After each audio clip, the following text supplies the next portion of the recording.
Urea కోసం దుకాణాల దగ్గర పడిగాపులు.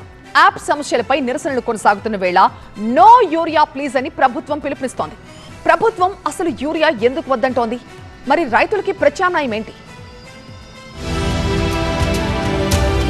ఖరీఫ్ ఆరంభంలోనే కష్టాలు క్యూ కడుతున్నాయి. యూరియా కోసం రైతన్నలు కుస్తీ పట్టాల్సి వస్తోంది. టెక్నాలజీని ప్రవేశపెట్టినా సరే దోపిడీకి కళ్లెం పడ్డలేదు. ఇక నో స్టాక్ అంటోన్న యూరియా యాప్ రైతులకు బీపీ పెంచుతోంది. యాప్ లో బుక్ చేసుకున్నా సరే యూరియా దొరకడం లేదని ఆవేదన వ్యక్తం చేస్తున్నారు రైతులు. యూరియా కోసం ఓవైపు రైతులు పడిగాపులు పడుతుంటే మరోవైపు నో యూరియా ప్లీజ్ అంటున్నాయి ప్రభుత్వాలు.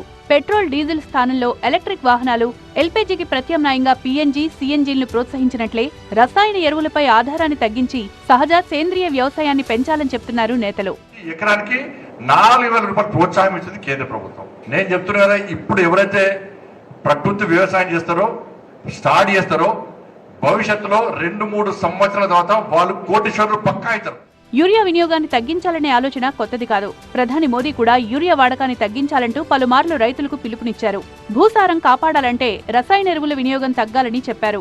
वैसा ही देश का दुर्भाग्य है कि फर्टिलाइजर उसमें भी हमें दुनिया पर निर्भर रहना पड़ता है.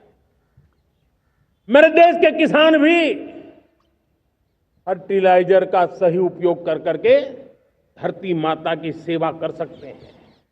ప్రధానితో పాటు తెలుగు రాష్ట్రాల ముఖ్యమంత్రులు కూడా రసాయన ఎరువుల వినియోగాన్ని తగ్గించాలని సూచించారు. ప్రకృతి వ్యవసాయం, ఆర్గానిక్ సాగుపై దృష్టి పెట్టాలని రైతులకు పిలుపునిచ్చారు. ప్రకృతి వ్యవసాయంతో రైతులకు ఖర్చులు తగ్గడంతో పాటు భూసారం కూడా మెరుగుపడుతుందని చెప్పారు. ఫెర్టిలైజర్ కన్జంప్షన్ 24-28 38,97,000 మెట్రిక్ టన్నులు వాడుతున్నారు.